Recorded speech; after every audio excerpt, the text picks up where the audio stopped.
American politicians and the media is mourning the death of racist and xenophobe Alexei Navalny as a hero and a victim of Vladimir Putin and his regime. Now, they're doing this to sell you a war with Russia, but if you look into who this guy truly is and how little we know about what happened to him, you will not accept this as a reason for any war. Now, Alexei Navalny died in prison today after reportedly suffering from a blood clot. The Federal Penitentiary Service of Russia reported that he fell ill after taking a walk. He lost consciousness, and medical staff did try to resuscitate him, but were unable. President Biden used the occasion for a live press conference in rare form. Every politician is ringing in with outrage, saying this shows that Putin is a madman, Russia is evil. Oh, but he was a political prisoner, the West says. He was poisoned by the Russians. He was Putin's biggest threat. None of this is true. I'm going to tell you what we do know about Alexei Navalny before he became this media darling, because it was easy to use it as a hit to Russia and Putin. Let's tackle just these 4 questions. Number 1, was he really a hero worth championing? Number 2, was he poisoned specifically by the Russian government? Number 3, was he wrongfully imprisoned? And number 4, was he actually Putin's main opponent? A lot of this comes from Jacques Baude's great book, The Navalny Case, Conspiracy to Serve Foreign Policy. So it's a great book. I'm going to recommend that you read it for yourself. But let's start with the first question, was he a hero?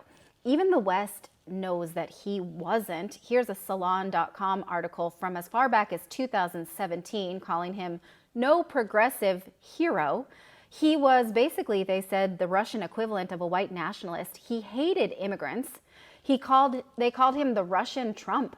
They said that liberals, well, if they studied, which they don't, would hate him even more than Steve Bannon. Here are a couple things. They say he's anti-immigrant, especially when it comes from newcomers from Central Asia. They say that Putin, the people who support him, say that Putin is responsible for the destruction of Russia for allowing immigration. He has played a role in skinhead marches. He has the sympathies of other extremists. I love this tweet. It says, always a bummer for Westerners when they first learn about Navalny's anti-immigrant xenophobia and his role in Moscow skinhead marches. Does the West know this? Do they care? All of this praise, is this the equivalent of hosting a Nazi in Canadian Parliament, I wonder? So you decide. These are, of course, protected beliefs. If you want to be a racist, go ahead. But it's a free country. You're allowed to be. But at least you should know when you're supporting a racist, right? Do you know that if you're supporting Navalny? Okay, question number 2. Was he poisoned by the Russian government for being in opposition to Vladimir Putin? Well, the alleged poisoning happened on a flight from Tomsk to Moscow. His entourage said at first that it happened with tea, but the tea was brought to him by his own colleagues. There was another weird story about underwear. When no one could corroborate that, later they said it was from water bottles from the hotel. They said that they actually took these bottles to Germany for analysis, but airport security footage shows that the luggage was checked. There was never any bottles, and the German government never said that they looked through any bottles, so that was weird. And in fact, his own colleagues later retracted the water bottle story. Now, about that poisoning, they claim it was Novichok, which means little one, in Russia. Strangely enough, reports are that Novichok is a combat toxicant that remained at the experimental stage and was never actually adopted by the USSR or Russia. They noted that its high toxicity made it difficult to handle on the battlefield, meaning if they tried to poison people with it, they'd get hurt themselves. So the Soviets abandoned it, and the facilities were then converted to produce chemicals for civilian use in 1987. Okay, but guess who does have Novichok? This is interesting, and guess where it's kept? According to sources, Novichok has been found in several NATO countries, including Germany, the United States, Great Britain, Czechoslovakia, and Sweden, and has been used for the purpose of research and the development of antidotes. As early as 1990s, the United States has filed nearly 140 patents on chemical weapons of this type. And as early as 1998, the American Chemical Weapons Laboratory in Edgewood synthesized Novichok. And according to this former FSB director, a small stockpile of Novichok existed in Ukraine. Huh. Okay, but suppose someone in Russia did get their hands on some Novichok and used it to poison Alexei Navalny. Well, this is known as an organophosphorus toxin, which means it disrupts the functioning of the muscles, and it's irreversible. You seize up, and then you can't reverse that, basically. Doctors, if they suspect that anyone has been poisoned with it, they have to wear full protective gear and masks. Funny, because no one who ever treated Navalny was in that gear. Not on the plane, not in the hospital, not in the ambulance. That's weird, right? Why is that? In fact, when he was later flown to Germany for treatment, we're going to get to why in a second, the German government later said, why did we put our people at risk if he was exposed to Novichok? And they were upset about it. Now, why did he go to Germany? It's weird because if you're going to go to the trouble to poison him, if you're the Russian government, why then do you let him leave for Germany? Why do you poison someone and then let them go? Well, here's why. It's because this NGO group demanded that he be treated in Berlin. They chartered a plane, and the plane took off a day later. Thus, in the late afternoon, at least one German doctor was at his bedside in Russia while arrangements for his transfer were made. On the evening of the 21st, after the personal intervention of Vladimir Putin, the Russian authorities gave their agreement for him to be treated in Germany. Why would Putin do that? Why do you poison someone and then say, okay, we'll break the rules and let him leave to Germany? Why do that? That's weird, right? Especially considering that he was under parole, which forbid him to leave the Russian territory, but Putin allowed it. Okay, now no one on that flight was wearing any protective gear. None, despite any suspicions of Novichok poisoning, which actually the doctors in Russia never suspected. They were just trying to figure out what was wrong with him. It wasn't until he got to Germany that they started to use the language of Novichok poisoning. Now, while he was in Germany, these reports became highly classified. If you look through them, the various reports by the Charité Hospital, which is in Germany, the OPCW by Germany, Sweden, or France, all based on blood samples, which we're going to look at in a second, and none of them confirms the mode of poisoning, nor does it refer to the bottles or the underwear. And this was confirmed later in German parliament. The analysis carried out by all of these Western laboratories remain classified and have not been published or communicated to Russia despite their request. Now, the hospital in Germany did issue a press release saying that the analysis indicated intoxication by a substance, but they didn't say what. Later, a Swedish analysis said this: the presence of XXXX was confirmed in the patient's blood. That's redacted. Well, that's weird. If they want us to think that it's Novichok so much and they know what's there, why redact it from us when you're so busy trying to tell us that he's been poisoned with this? This point about how the Swedish government does the bidding of the US government, their paymasters over Julian Assange, is worth noting as well. Now, later, the medical journal, The Lancet, published this article that did have Navalny's blood work. They concluded as well that it was Novichok, but they also published his blood work, and it showed the following. If you read this over, you can tell that Navalny's blood work had the following: albumin, which suggests a liver problem, high values of this LDH, suggesting metabolic disorder, often observed with cancerous tumors. Values of amylase and lipase suggest pancreatitis, which had been mentioned about him in the past. These other values suggesting a bacterial infection. Another drug often used to treat Parkinson's disease. Did he have Parkinson's disease?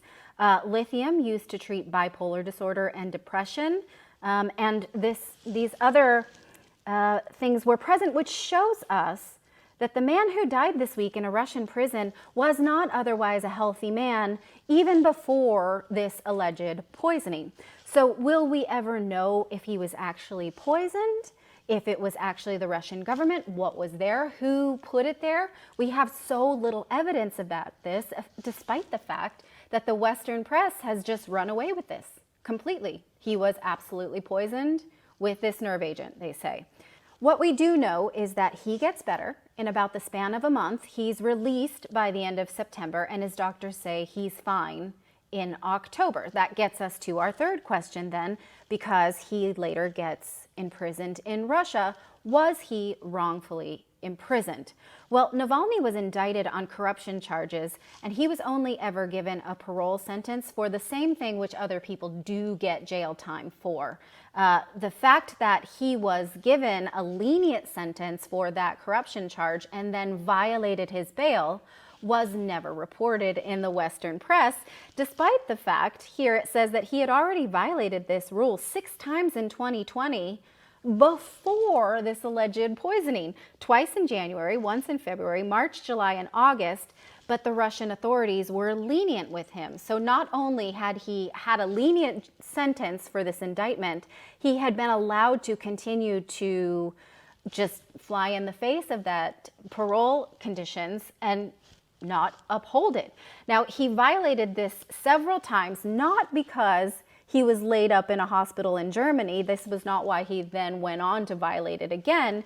He was discharged from the hospital. He ignored his parole to go on tour in Europe and go on vacation. Let's take a look at his schedule. First, I want to point out, because this book is translated from French, sometimes it says her when we mean him for Navalny. The obligation to report was suspended by Russian authorities while he was in the hospital.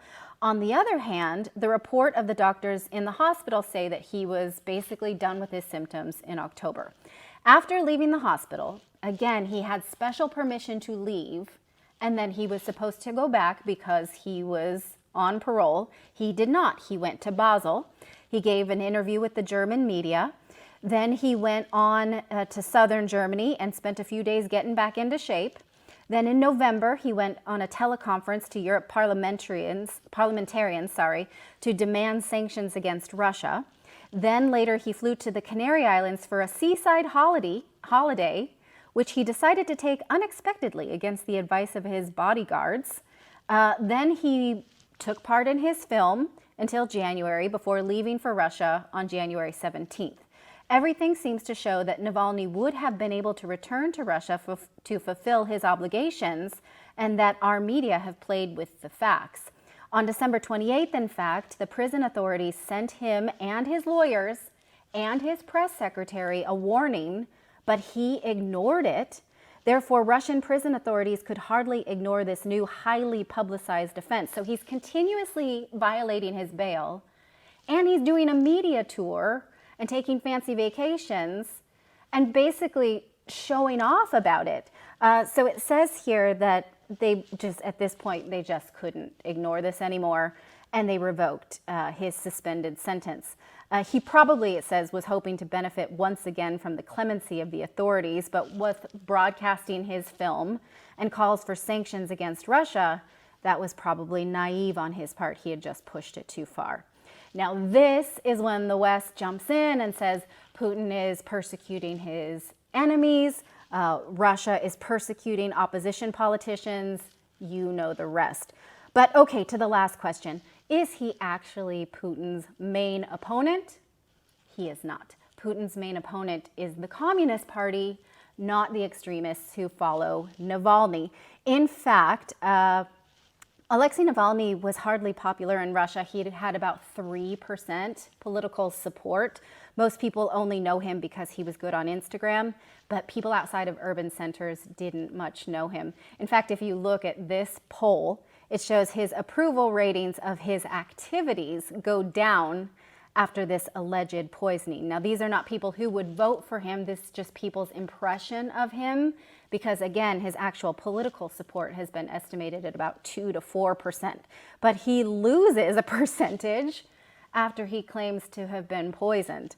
And in fact, many report that when Russians see the Western press champion someone, they get suspicious that that person is a Western puppet. And there is a lot of evidence that Alexei Navalny was indeed a Western puppet and supported by American government NGOs and the CIA. That There's a lot of proof there. We'll save that for another video. Putin, again, his main opponent is the Communist Party, certainly not the extremists who followed Alexei Navalny. And Putin has said himself that if he wanted to poison Alexei Navalny, he would not have failed. He said this in December of 2020. He said, why would we even bother with that? And if I wanted him poisoned, he would be dead. Now, does that mean then that Vladimir Putin is good to his enemies? Does that mean Alexei Navalny had it easy in prison? Does that mean he was well treated? We don't know. We absolutely should want answers to those questions. I'll tell you what, though, I do not want answers to those questions from any NATO source or any NATO ally, not after the reports I've showed you about his alleged poisoning and how they played politics with those medical reports. So we should want an answer, but who do we trust for that answer? I don't know. Let me know what you think. So what is the takeaway from this death? Obviously, any death is tragic. People who loved Alexei Navalny did not get to say goodbye while he was in prison. My point here is not that this is a good thing. Clearly, it's not. My point here is that the West has used this story and manipulated you into thinking this person is a hero in order to sell you a lie and a war with Russia. My view on it is absolutely there should not be a war with Russia over this person and this story, and you should reject these media narratives. Let me know what you think. Thank you so much for watching this redacted special report. And if you have any comments, I would love to hear them, and like and share this video.